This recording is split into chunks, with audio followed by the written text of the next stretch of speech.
Hey guys, how we get on today? And welcome to episode 6 of the Stephen O'Brien Coaching Podcast. So today, my guest speaker, Cliona O'Hanlon, she's a wellness coach. She's done incredible things with people, helping them become so much more in their lives. So the recording for this podcast has actually been taken part of a video series that I put together to help teenagers become physically, emotionally, and mentally stronger.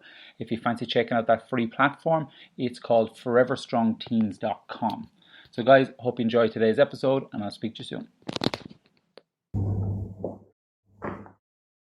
Hey guys, so today we're here with Cliona O'Hanlon. Cliona is a wellbeing coach. She's doing some incredible things at the moment, working with so many people, really helping people transform themselves. So it's a pleasure to have you with us today. Oh, thank you so much. I'm so delighted to be part of your movement. Thank you so much. So I suppose we'll just jump straight in. And could you, I suppose, just tell us a little bit about what it was like for you growing up? Oh, okay. Yeah, so I grew up in a stereotypical Irish family. Myself, my mum, my dad, my sister, we had goldfish, terrapins. And from the outside kind of looking in, Stephen, we looked, I suppose, like the Waltons. You know, we went on our 2.5 holidays a year. My dad drove a nice car. You know, we were, I suppose, materially stable. The emotional environment in which I grew up was far from that. When I look back and I reflect, and my parents are fantastic, like they really are such amazing people. They didn't have the emotional maturity to navigate and really teach me, I suppose, the foundational understanding of what it is to be kind of emotionally intelligent. So it was a bit of a turbulent household. There were challenges that they would have faced in their marriage, which would have directly impacted us as children. So I look back and, you know, with the greatest of respect and appreciation, because I now have a daughter myself and I understand the challenges that it does have. It was a fantastic childhood, but emotionally probably unstable. Yeah. And did that affect you then when you were throughout your school at all, or if you had any challenges in around those? Well, I am an extremely sensitive person. Like, you know, there's different categories of people. Like a highly sensitive person, I'm totally one of them, a total empath. So I would have always been very attuned to the feeling of stuff. So if there was any kind of a negative energy or stuff like that, I would really, really feel that. Did it impact me? Like looking back, probably at the time, it was normal to me. So I suppose I didn't. But later in life, definitely when I would have come up with challenges around, you know, emotional connection or emotional challenges, I definitely would have learned some unhealthy behaviours that I suppose you learn from your environment, you become a product of them, that definitely would have influenced how I was showing up in that space. So yeah, I suppose from an emotional, the way of navigating my own emotional relationships with other people, that definitely has been a theme for me in my life. Yeah. Okay, excellent. So like even looking at those different challenges and saying that you're a highly sensitive person, how would people kind of know if they're a person like that? Because I'm sure like there's going to be a lot of people listening and they could be going through this, they could be going through different emotions, and maybe they're just a highly sensitive person. Absolutely. Well, for me anyway, I knew like things really impacted me, so I could watch something on television, and if it was to do with maybe, you know, violence or someone being mistreated, I would really feel the emotion and the intensity of that as I was watching it. I was very sensitive to what I was exposing myself to. Even I could walk into a room and if there had been an argument, I'd automatically, intuitively know there's tension here. Another really good indicator, if you're speaking to someone and like they're telling you something and you know it's a lie, it's just that intuitive kind of knowing, and just it's a sensory experience. Okay. And yeah, it's very sensory, just a feeling. Yeah. And is that something that you try to learn how to control yourself? That if there's stuff happening around you, learn how to be able to step back and not let it affect you as much? Or Absolutely. It's something I've really had to kind of, on my journey and stuff, really had to hone in on and try and master, really. Or I suppose, the emotional intelligence, it's not something that's really taught in school. And as a society and a culture, I don't know, do we place much value on emotional intelligence when really it's what kind of governs our whole being? It's how we navigate life, really. And we're being left, it's being left to, the family to really educate people in how to become emotionally mature, emotionally resilient. And unfortunately, a lot of families just aren't equipped with these skills. Yeah. So it definitely has been a huge area of interest for me. And because the experiences I've had in life, I learned and was conditioned into being very reactive to them, through anger, through avoidance, through blame, through kind of suppression of how I was feeling because of how I learned to navigate that kind of growing up. And so it's been such an inward journey of self-exploration to actually allow myself be within a feeling and bring in all the wellbeing tools and aspects into my life so that I can be a container for that feeling and actually start to introspectively say, okay, what's going on here? What am I believing about XYZ that's creating this, frustration in me, this anger, this low mood, this anxiety? And that's been a real journey. Yeah. And I'm almost 35. And I'm still on that journey, but it definitely, like, by incorporating all of the wellbeing tools and stuff into my life, it's really created a more harmonious state of being. I'm not as consumed by the emotions as they arise now. I could be calm within the storm. I know it's really cliched, but it really does allow you that space. So it allows you to basically control who you are rather than letting the surroundings control you. Absolutely. As we all know, we only have control of how we show up in the world. We can't control the circumstances around us.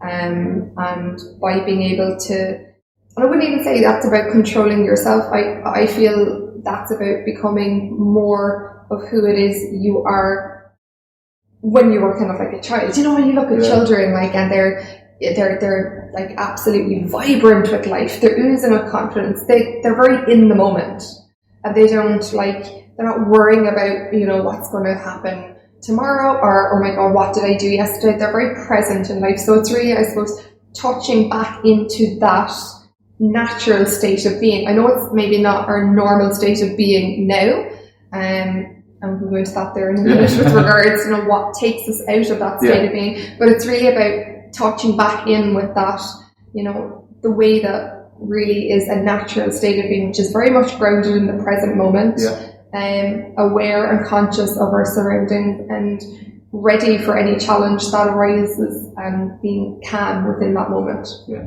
Okay, brilliant. No, because what's kind of coming into my head straight away when you're talking there is the challenges of a teenager. Yeah. I know for me, I found it really hard. I went through a lot of stuff. My parents split up. I had all these different emotions and stuff that I was going through, and I found it really hard to basically understand who I was. Mm-hmm. So, Cliona, how do you feel the challenges that you faced as a teenager compared to today, challenges that teenagers are facing today? Well, I was a teenager almost 20 years ago. So, I suppose really if you look at what's kind of gone on in society in the last 20 years, and really I suppose the challenges I would have had maybe as a teenager and at school, as if I was experiencing maybe trouble at school or whatever, I could go home and literally shut off from that experience until 9 o'clock the next morning. Whereas, in modern day society, we have these little devices called phones, smartphones, where, as great as technology is, it really does fuel a lot of what I see, especially for teenagers, are the complexities around, comparison, which can very much fuel and lead, depression and, why is that person more ahead in life than me, even though we do all realise this is a snapshot and filter of a person's moment in their life. And also, are you able to edit that? Yeah. Okay. And also, the neurological and the physiological things that being constantly on a device or a phone creates such a fight or flight response within your system. And like a lot of what we're seeing today is especially the generation of teenagers that use iPhones and smartphones now have been exposed to adults using them, so they're after learning this behaviour that's so normal to be attached to a device, and we're only really seeing the impact of that at the moment, and the compulsion and the addiction and the constant reliance on a device. It impacts your social skills, it impacts your developmental skills emotionally. I'm finding, especially, I have friends who have teenagers and stuff, and their resilience levels aren't as high. They're not as able to deal with the challenges that arise in their lives due to being so distracted, and due to having higher anxiety levels, higher depression levels, which are very much fueled around the use of an addiction and compulsion to use technology. And as well as that, like when I was a teenager, when it was very much, our life was very much centered around being outdoors, playing, connecting with other people one-on-one. Whereas I'm seeing a lot now, I even see groups of kids walking down the road and they're chatting and they're talking to each other through looking at a device. There's less social engagement. Yeah. We as a species need and rely on connection. It's one of our core foundations to well-being. Yeah, no, that's incredible. Like you even see that with my stepson. Even I was asking him, is he going to go the other day when the sun was shining? I said, go out and play with your friends. He's like, no, I am playing with my friend. I was like, what do you mean? He was online playing a game with each other. Totally. And obviously that's going to constantly relying on your technology. It's obviously, like you said, it can lead to depression, anxiety, losing your social skills and stuff. Absolutely. So it is something that really needs to be looked at. Absolutely. So I suppose, what kind of tips or tools can you give with people that are feeling depressed or do feel like they will have some anxiety? Well, I suppose realise and note that it's okay not to be okay. And I know as cliched and all as that sounds, but it's just an indicator that something in your life is out of alignment, and our feelings are just little warning codes that, you need to look at how you're showing up for yourself, how you are minding yourself. Number one, speaking to someone. Getting support and talking things out with someone is vital. Having a look at your own kind of social network. Who are the people you can rely on and that you can have a good chat to, and hold each other accountable and stuff. Like you and I, we meet up for chat sometimes just to check in, that's so important. Setting boundaries on the amount of time and energy you are giving to a technology, to social media, to a device. Are you spending more time connecting with people virtually, or are you getting enough human-to-human connection? Really important. Exercise, get moving. Emotions are energy in the body. They want to shift and move. So the likes of depression and anxiety are stagnant energy in the body. They're indicators that they need to move and shift. So exercising, I would always recommend to people who maybe would have a tendency to be more in the lower mood cycle, so depression, to do something that's going to move and lift that energy up. So something maybe high intensity, a bit of weightlifting. Again, for someone who's more maybe prone to being a little bit anxious, that's very high energy in the system. So, it's certainly you're not going to want to put more stress on the body by, putting like a lot of weight training and stuff. So maybe looking at things like maybe yoga or Tai Chi or just some gentle movement and exercise to calm the nervous system. Getting out in nature, absolutely amazing. Nature is so healing. I get out in nature every single day. Take your shoes and socks off. It's called grounding. It earths the energy in your body and starts to help to recalibrate and reharmonize that energy in your system. Another really, really great tool that I use is journaling. Yeah. So starting to become and develop and integrate more awareness into your day around, what are the situations, who are the people, what are the types of things that alter and shift your mood or your state of being, and start to notice the patterns, and then you can create strategies for yourself how to protect yourself in those spaces or remove yourself from those spaces. Can you just explain what journaling is?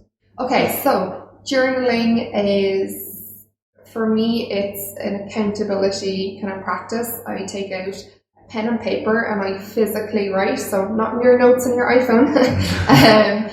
And what I would do every morning is I begin my journal practice with incorporating 3 things that I'm grateful for in my life in that moment. So that could be, I woke up, I'm alive, I have another day to live and express who I am. It could be I'm, really grateful that the sun is shining. It could be I'm really grateful that I'm going on holidays tomorrow. Whatever. It's just a practice. It's an energy practice.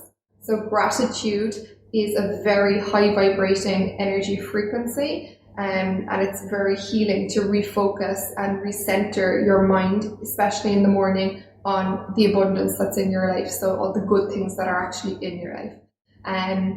The next part of the journaling then I put down is I am choosing how do I want to show up today. So a lot of my choices energetically is I want to be calm, focused and alert. But you can choose anything you want to be. You can choose excited for the day ahead, whatever. So you're setting an intention before your day begins and you're choosing to live into that then for the rest of the day. I do a little part as well around, I call it self-authoring. So I might say, Cliona, you are a great mother to your daughter, and you inspire her daily. So I'm reaffirming to myself who it is I want to be in the now. Yeah. I would do kind of maybe, this is just my morning journaling. I would do, a series of statements around my future kind of goals. So maybe for like teenagers and stuff like that, it might be, I want to, I spend 3 hours in the weekend connecting with friends. I engage in regular activity, and I am very successful in my exams, etc., etc. And this is just, again, expressing and getting out onto paper a future version of yourself in the now. It's a really, really powerful thing to do. And then I do a little thing called a brain dump. This is incredible. So your brain is not designed to store information. It's a processing machine. So especially with the likes of, any mental health challenges, and everybody has mental health, by the way. We experience highs and lows in it. And the brain dump is around getting out what's going on in your head down onto paper. So it could be ideas, it could be concerns, it could be challenges or worries. But once it's out of your head, you're clearing up space then to, fill it up with the good stuff you want to put in. Yeah. At night then, so that's setting your day up. At night, I do some in the middle of the day, but we'll just say morning and night to begin. So at night, I do a reflection. How did my day go? What were the really great elements in my day? What did I enjoy? Were there any challenges? What arose for me that maybe I don't prefer? And just that really starts to give you a lot of clarity around what I spoke about earlier. What are the things in your day or in your life, or what are the experiences, or who are the people that fill you up and fill your energy reserves up? and what are the things that drain your energy. So by doing and bringing in this regular journaling system, you start to pinpoint, the areas that you start to kind of misalign, and you just gain more clarity and self-awareness, and it's a lot easier to make decisions and create changes from this state of being, of knowing, instead of kind of guessing. That was brilliant. Thank you. No, that's incredible. Thanks. No, so obviously, doing the journaling has been huge for you. Where you talk as if you're really passionate about it. I do, really cool. And it's worked. But like the way I kind of envision stuff like that is, imagine if they had, like, especially when you're saying the brain dump, that you need to let stuff out. Especially stuff could be past trauma and like that, speaking to people. And the way I kind of envision that is, like, imagine you had your school bag on your back and you put some books in it, and then every day you're adding another book and another book, and just think of the days that when you went to school and your bag is full of books and you're just literally dragging yourself trying to carry it. Absolutely. And it's just keep going. It's just getting heavier and heavier, and it's constantly dragging you back. So by just literally taking them back out again, you're just freeing yourself up and allowing more clarity in your mind again. So, yeah, that's your brain dump. That's lightening, It's lightening your load so that you're free to take in more good things that are going to be more uplifting for you. Absolutely. But no, that was really good. So no, that was brilliant with the journaling. So that's something, guys, you should definitely try anyway. Absolutely. So I suppose that's kind of some of your daily habits. What other daily habits do you have? Because I know you've been on a huge transformation journey yourself. I mean, I would have experienced in my life periods of depression and anxiety. And people always say to me, what's the one thing that really transformed your life? And genuinely, I couldn't say it was one specific thing, because it was really a holistic integration of a lot of different aspects: nutrition, diet, my social circle, exercise, nature, etc., etc.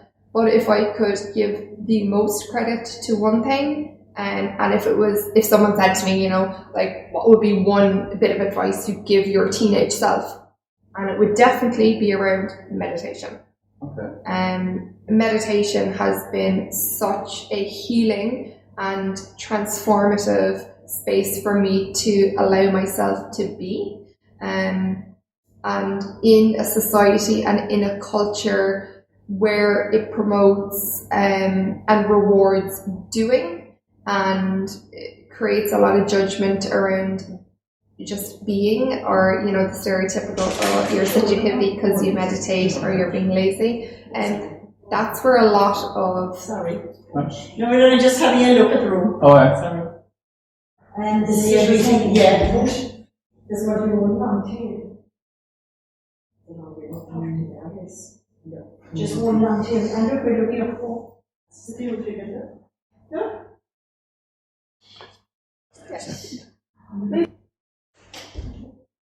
Yeah, meditation, it really has been a space that I can return to, that brings me back into the now moment, where life is actually happening, and really center and ground my energy. And what I mean by that is, when people are experiencing depression, it's very much rooted on thoughts about what's gone on in the past, or anxiety is very much worried about what's going on kind of in the future, whereas meditation and mindfulness practices bring you back into the now moment, where anxiety and depression can't reside. They don't exist in this moment. They're not here in the now.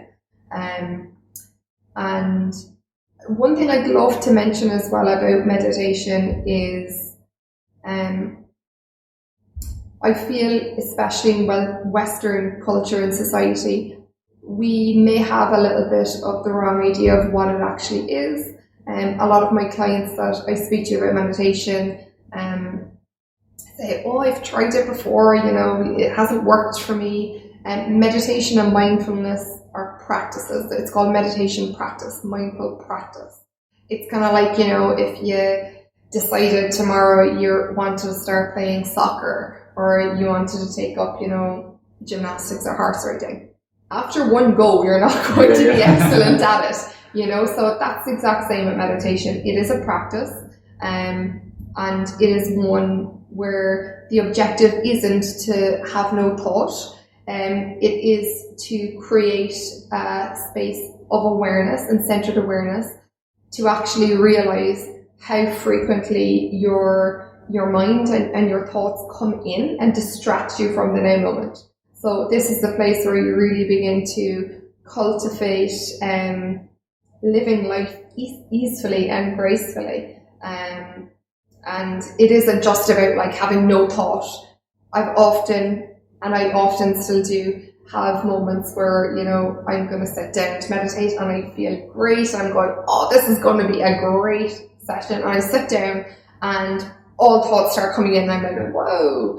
Or I could have a session where, I'm very distracted, I'm resisting doing it, and I sit down and I'm very, very, very focused and in it straight away. So kind of like life, you never know what you're going to get, but certainly it has been the gateway of me being able to be in a more responsive position and then reacting to stuff emotionally. Yeah. That has been really the gateway to creating a different change for how I deal with challenges.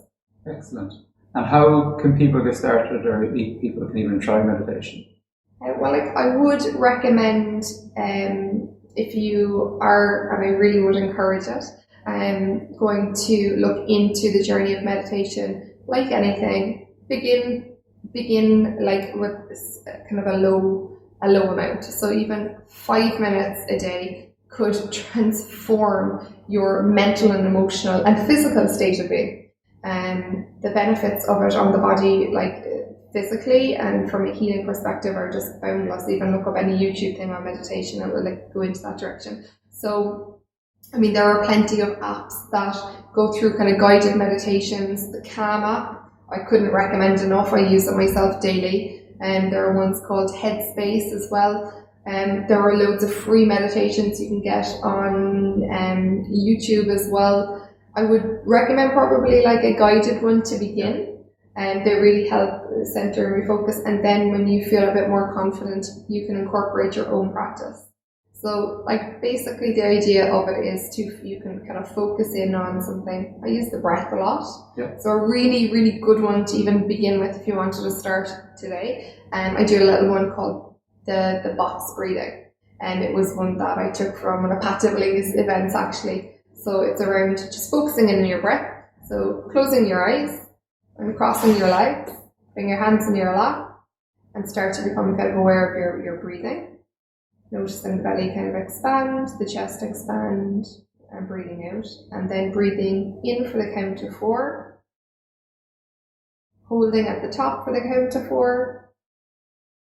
Breathing out for the count of 4. And holding at the bottom for the count of 4. And repeating that a few times. And what happens to you in this state is, and your thoughts may go off, which they probably will. That's fine. It's just about recentering and refocusing. So you're actually calming your whole nervous system by doing this. So the benefits are just absolutely phenomenal. Excellent. So that's another great tool that people can jump in and start straight away. Cool. So I suppose just to kind of finish off, really, have you any tips you could share for, say, teenagers coming towards the end of school? Towards the end of school. So for those maybe in 5th year or 6th year, it can be a bit of a daunting time knowing that that part of the journey is going to be ending soon. Oh, that is a good question. If it's around your future and stuff like that, some of the exercises we would have done even in our own coaching training is starting to maybe become a little bit more aware of what are the things that excite you as a person, and what are the things that bring you to life and lift your energy. Get off your iPhone. Spend more time connecting human to human and not through a screen. I really if that was one message that you could take away from watching this video, it would be put down the phone and connect more in one-on-one. that would be transformational in itself. Without anything else I've suggested, I guarantee you that will change the way you live your life. You're young. Enjoy your life, go out, have experiences, try things. Experiences are there to learn from. Things you try, some things you will enjoy, some things you won't. And again, I suppose become more centered about what are the things that fill you up and give you energy, and what are the things that you that drain your energy. I'm focusing on that, and I think if you have a strong connection and awareness to that, life won't lead you very wrong. Okay, cool. Well, thank you so much, Cliona. It's been a pleasure to have you. Thank you for all your words of wisdom and sharing some of your own journey and some of the things that you do to help you progress. So guys, again, thank you so much for checking out this episode. I hope that you took away lots of golden nuggets and you gained some value from listening to this. If you would like to connect with Cliona, what I'm going to do is I'm going to put up the link directly to her Instagram on the show notes, so be sure to check that out. Also, make sure that you rate, review, and make sure that you're following us so that you get kind of up-to-date notifications of the upcoming episodes. I've got lots of more guest speakers lined up, so I really can't wait to be sharing these with you guys. Right, guys, have a wonderful day, and I shall speak to you all soon.